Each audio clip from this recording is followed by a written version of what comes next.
Did you put yourself on the cajon because you want to be taller than Floyd? You know, I honestly had thought about that, and I was thinking that my personality will pale in comparison, so I need to look larger. Welcome to the Northern Virginia Hot Wings Challenge!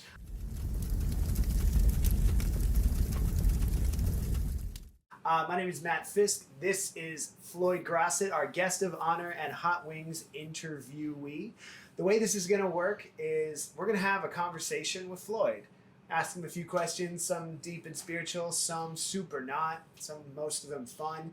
And while we're doing that, we're going to be eating chicken wings.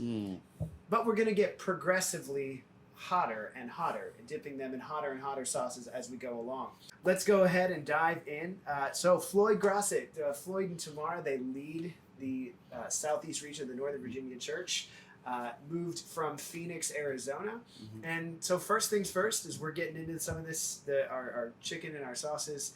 So give us a Cliff Notes version of your story. Oh, my story. Gosh, where to begin? Well, I was born in Jamaica in 1968, 53 years old. And I moved to the United States when I was 6 years old to Allentown, Pennsylvania.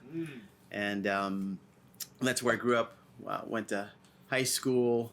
After high school, went to the military, the Marine Corps. After the Marine Corps boot camp and training, went to Temple University. After Temple University, worked professionally in downtown Philadelphia. And that's where I was met and studied the Bible, became a disciple, got baptized. And then a year and a half later, went on a mission team to the church in Pittsburgh. And so we helped start church in Pittsburgh. That's where Tamara and I found each other as a couple. Started leading our campus ministry together, and got married in 98, got put in the ministry in 98, and have been in the ministry for the most part since then.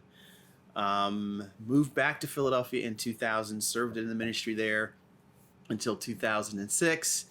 Moved to New England, served in the ministry in New England, in Connecticut more specifically, led the Groton, Connecticut church for about 5 years, and then moved out to Phoenix, Arizona, where we worked with singles ministry, which we love.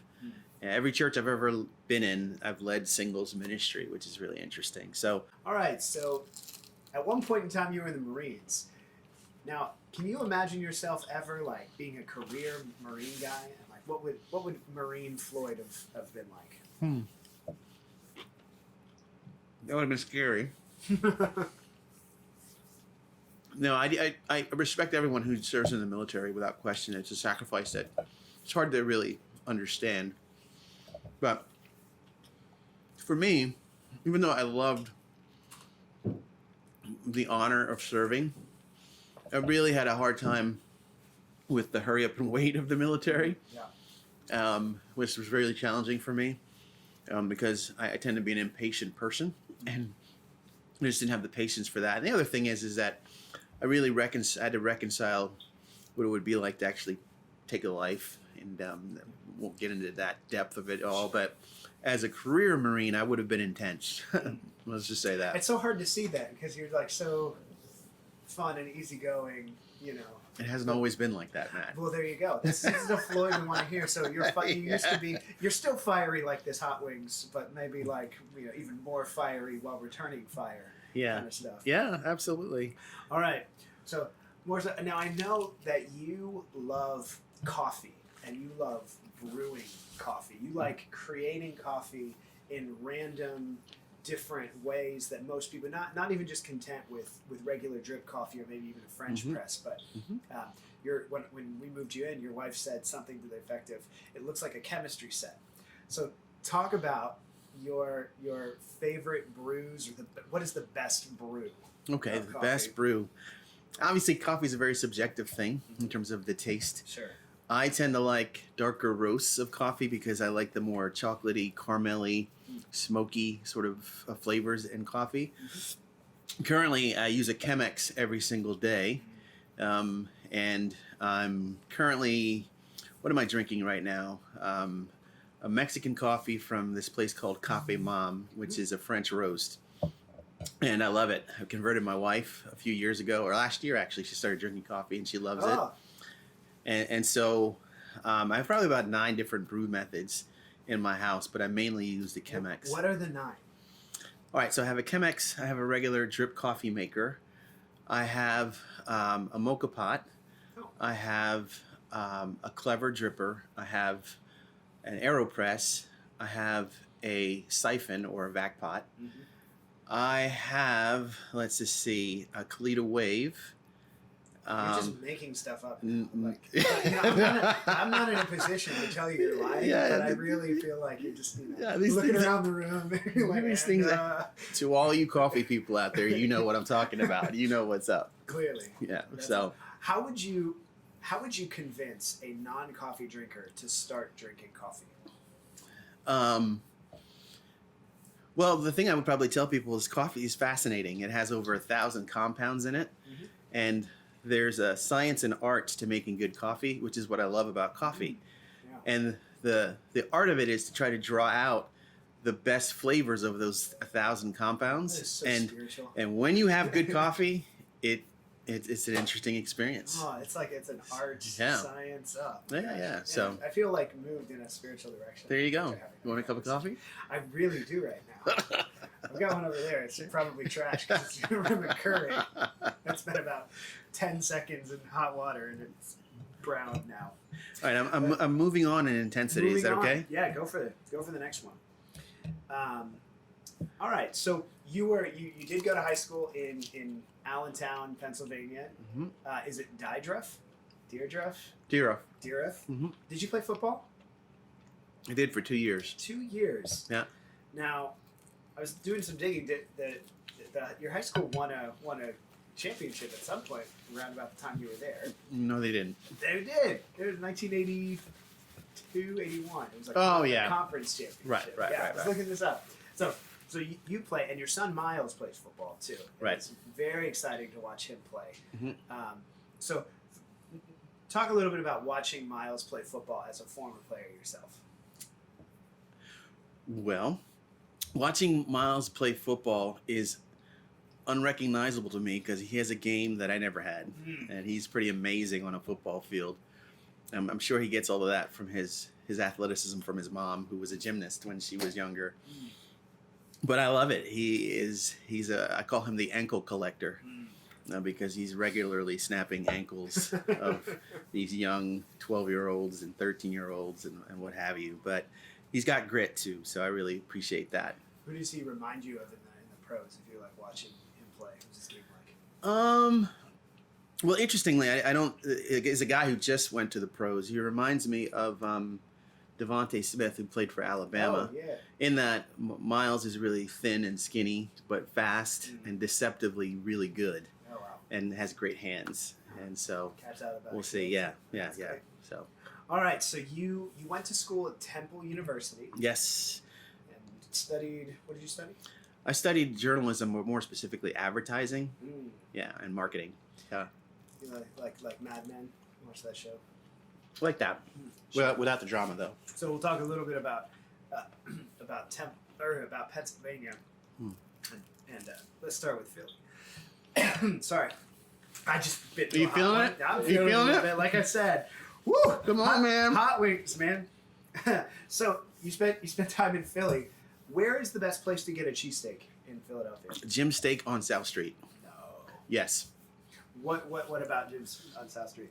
Okay, so there's Pat Steaks, Gino Steaks, which is what people mainly know. Mhm. And I've had all of those steaks, and those aren't bad steaks. But steaks in Philadelphia, cheesesteaks, is again a very personal thing. I like Jim's steaks because the quality of the meat is just top notch. Like the beef is really, really, really good, and everything is fresh. Like if you go to get a sandwich, the meat has just been, sort of cut up, and I love that. We just did Hope Youth Corps in Philadelphia, and we were able to take 41 teenagers down to Jim Steaks, and I would say probably about 90% of them loved it. The other ones were just really tired. They would have. Yeah, they would have. Yeah, no, that's awesome. So yeah, I was going to ask about Youth Corps. Yeah, so let's talk about Youth Corps. This hot is really good. Yeah, so what? The hot? Yeah, I love it. So what is Youth Corps like for what's the impact? What impact did it make on you? Well, Youth Corps is amazing, and I've known about Youth Corps for a while because years ago my wife and I served. I was the chairman of the singles service team, and we would work with Hope for not just Youth Corps but Singles Corps. And so I was familiar with it, but I've never had a chance to serve on it. So when I came here and Kathy Rosenquist asked me, I was very excited. I said, yes, let's go. And of course, going to Philadelphia was also sort of a double win because that's where we were converted. I've got a lot of history in Philadelphia. I was in the ministry there. But the most amazing thing about this Youth Corps was seeing 41 teenagers come from all over the country and be completely nervous and insecure as to whether or not they were going to be able to make friends, whether or not they were going to make an impact, and see them bond in such an incredible way and see them serve tirelessly. And at the end, just to see them in tears as they were saying goodbye to each other in 2 weeks. They had become such incredible friends. And I just am so inspired by that. I think our future is incredible with that kind of heart. And I'm meditating on that. And there were so many other parts of it, but I just was so impressed by our teenagers. That'd be the high point for you? Yeah, absolutely. That's great. Absolutely. Ooh. Hanging in there? Come on, man. For those of you guys that can't see, I'm sweating. And Come Floyd's on. like, this is great. It's like a lollipop. All right, then. Okay, so I know you like to mountain bike. Mm-hmm. You do much mountain biking here? I haven't done any mountain biking here because I don't have a mountain bike Not currently. anymore. And so if anyone wants to gift me a mountain bike. This is actually why we're doing this whole thing. Is if you have a mountain bike, please, please, please give it to Floyd. There you go. We need it. Yeah, when I used to live in Connecticut, I used to race mountain bikes for fun. Did you? Yeah. How did that go? It was fun. I never won anything, but it was fun to compete. But you did it. Is Yeah. there like training that goes involved Oh, with yeah. that, or you just show up and kind of like, hey, whatever? No, that's not me. I'm not one of the guys who can just show up. I needed to train. Yeah. And so, What's the most what's the coolest place you've ever been mountain biking? Oh. Trick? the coolest place I've ever been mountain biking. Oh, wow. Let me think about that for a moment. Because obviously I've been all over. I've mountain biked all over New England, along the coast, along the ocean. Probably in Maine, near Casco Bay. Oh, wow. And I was camping, and there was a trail that took me right along the cliff's edge and looking out into the bay. Whoa. And that was just picturesque, pretty awesome place to ride. So, yeah, that would be it. And then going into the desert, which is a completely different kind of topography. And, just different look was pretty awesome as well. But probably Maine would be the most awesome place. Now you brought up the desert. So, Phoenix, Arizona. You lived in Phoenix for how long? For 9 years. Okay. Best and worst parts about living in Phoenix, Arizona, which is just like a monument to man's arrogance. Yes. We can live here. Yes. The best part about Phoenix, I would have to say, is the Phoenix Church. We just loved our experience there. We have so many great friends that are still there, and especially in the singles ministry where we just saw it grow and thrive. I've done 27 weddings in my ministry career, and probably 22 of them were in Phoenix. And so Floyd loves love. I love love. That's exactly right. Probably the worst part of Phoenix is there's 2 seasons between the end of October and the end of April. It's what we call summer. And at the end of April to the mid-October, the season is called hell. And that is the worst part of living in Phoenix. You're literally living in hell. And you're like, the gates of hell will not overcome it. All those scriptures took on a different meaning. Oh my goodness. Well, I can see why you moved here. Yes. To the swamp, which is Yes. great. Yes. That's awesome. All right, so your family moved here in the middle of the pandemic. Mm-hmm. So for you guys, you and your family, what were some of the challenges of not just moving here, but just the pandemic in general? That's deep. I'm thinking about it because there were so many dimensions to the pandemic. One, our older son really had a hard time last year He was a senior in high school, and the pandemic being shut down and having to just do classes in his room was really difficult on him. And so we really had to help him, just really come through depression. Yeah. And he's doing well now, but it was a bit of a fight last year in particular, and even into this year. And I really do so proud of him because of his fight and his willingness to just, go deep and deal with, the things that COVID exposed in him. And really, we were all exposed in some ways because of COVID. I think for all of us, I think dealing with loneliness, and we've gained a great appreciation for the fellowship and the fact that we can be together and be in the same space together through the pandemic. And I think it was really hard on my youngest son as well, because he's definitely a social person, and not being able to have access to his friends was really difficult. And in particular, coming here for the first 3 months, he went from going to school regularly face-to-face in Scottsdale to sitting in his room, waking up in the morning, going downstairs, having breakfast, coming upstairs, and then sitting in his room for 3 months. Yeah. And so I really am grateful to the McCains in particular. They loaned us their children to be able to make friends. We became great friends with them, and so that super helped out a lot. And our sons ended up playing flag football together on the same flag football team, which that's so cool. Yeah, which really helps. So I think the benefit of, or not benefit, but the good side of pandemic is, particularly with my wife and I, we've had more deep talks. Yeah. And we've been married 23 years, but I feel like we're as close as we've ever been. And that is my best friend, and it just continues to get better and better. So God, I love it, man. I love how you talk about your family. Like, it's just from since I met you, just how important that clearly is in your life. Mm-hmm. To go through. None of us are quite out of the pandemic. It feels like there's light at the end of the tunnel, but even today there's some new restrictions. But we're halfway through 2021. What do you feel like God's been teaching you this year? So I think as a result of what I just shared about the pandemic, I came into this year being pretty determined to do two things. One was to pray more, and I think God is teaching me, even at being a Christian for 28 years, that this prayer is essential for me to be in the right frame of mind, to be a great tool for God. And so everywhere I go, I'm encouraging people to pray. And one of the cool things is we began to get to know the Southeast region because we began to pray for everyone, even though we hadn't met everyone by name. And so we've gone through the fellowship many, many times and prayed for everyone by name.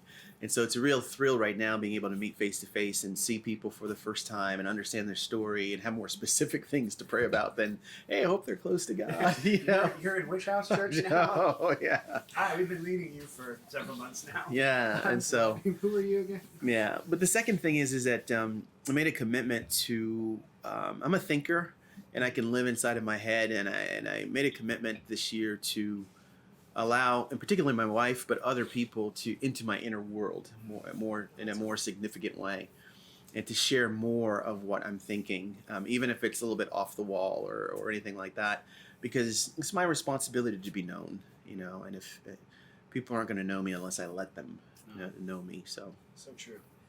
We got to get you to try this. Okay. This is a specialty one from a local.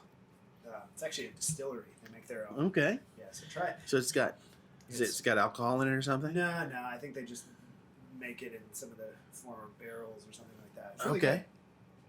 Good. So try that. Here we go. So, again, Floyd is like just crushing it. I am dying. That's good. That's sweet. I hate you.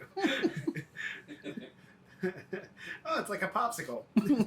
Thanks for that, Floyd. It's delicious. Next time I'm getting ghost peppers and just having Floyd have like 6 of those. He's just like, yeah, starting to get something. Okay.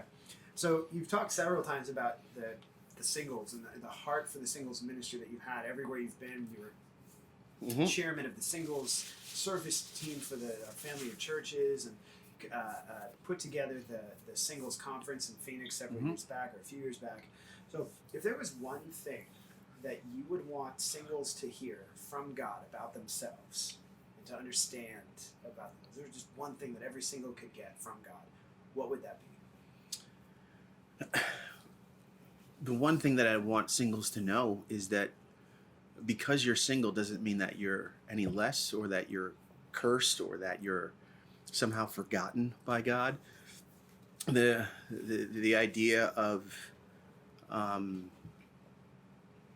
that the world puts in there is we have all these ideas of romance and love, and it messes us up. To be a single person is to be someone who can have undivided devotion. And some people get a little bit frustrated with that. And I'm like, well, why would you get frustrated with being able to be fully present in your relationship with God? And that is actually something you can bring into the church to show even divided married people or younger people who are still learning this, how to have a focused, undivided relationship with God. To me, that's inspiring. And in fact, when you look at the history of our churches, people don't realize this, but many of the churches that we have around the world were started by single people. Yeah.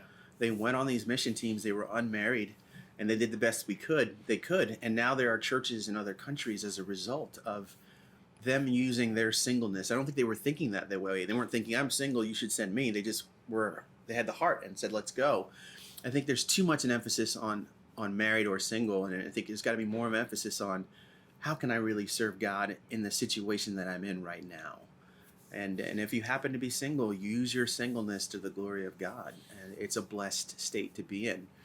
And marriage is a very dynamic state. We start off single, we end up married, and usually one of us ends up single again. And so I did have to throw that in there. Thank you for wrecking my afternoon. There you go. Don't. Hold on to what you have. So, pivoting not just from the vision for what singles can do, but where would you, seeing the greater vision of the Northern Virginia Church, let's say, the next calendar year, the next 12 months, what's something you'd like to help the Northern Virginia Church grow in, become in the next 6, 12, 18 months, whatever? Well, in coming here, we were really excited because we sit in the shadow of the most powerful government in the world. And as a result of that, there's a culture even around the DMV, and I think people are driven, they're busy, they're all those kinds of things. But boy, isn't it awesome? Wouldn't it be awesome for them to be able to see people who are driven but are at peace, people who are driven, are busy but are focused on the right things? And so really, for me, in coming out of COVID, I think for the Northern Virginia Church, I think it's good for us to get back to the basics, to be honest with you. Just to make sure that we're having great times with God, just to make sure that we're really connecting with each other in a real way. We've got to sort of shake off some of the fear that we've had as a result of COVID and be able to engage with one another. And obviously, I'm not trying to push anyone beyond what their comfort zone is. There are people who still need to be a bit more isolated for health reasons. And so I think for all of us, we could agree that the isolation has taught us how valuable our fellowship is. So let's make it the best one that we possibly can make that. And that's going to happen when we all are committed to our individual walk with God and our commitment to our relationships with one another. Great stuff. Well, a couple other silly questions, more fun questions. So if you could remove one thing from the Bible, what would it be? One thing from the Bible, what would it be?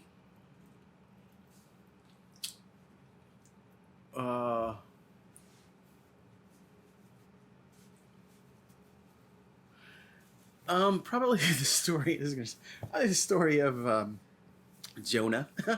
Really? And the reason why, this is going to sound strange. Let him drown. No, here's the thing is, I have, in my spiritual life, this is a confession, I felt many times like Jonah. Like, come on, God, are you? Well, actually, I'm a pretty good swimmer, but anyway. But just that he thought that God was being too generous. And I think, especially as an African-American person, when you suffer injustice, sometimes you want people you want God to move and go, no, let them experience justice.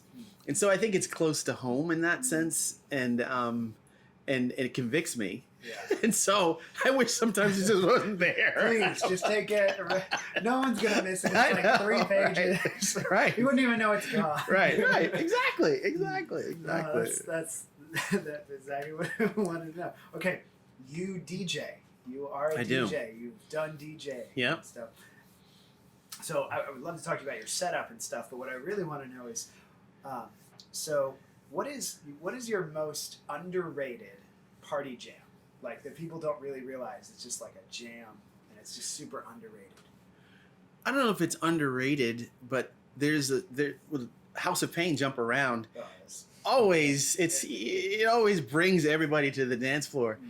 Whether young people are jumping with energy, old people are jumping and probably shouldn't be jumping. Jumping in their hearts. The arthritis is acting up. So Jump Around is an awesome tune. Doctor's appointments during. Yeah, and so whenever I want to get the place hyped, Jump Around, baby. There you go. No, that's awesome. I would love to go to a party where you DJ'd. Mm. Okay, so the way we're coming to the end of our interview, and the way we end going to end all of our Hot Wings Challenge videos is with word association. So take a big, get a lot of hot sauce in your mouth. Let me figure out which one is the hottest one here. Yep. So maybe a combination. Dip it in all of them. Dip it in all of them. Take a big old bite, and then we're gonna do word association, where I'm just gonna say a word, and you say the first thing that comes in your mind. Okay. You got it. Okay. Here we go. Music.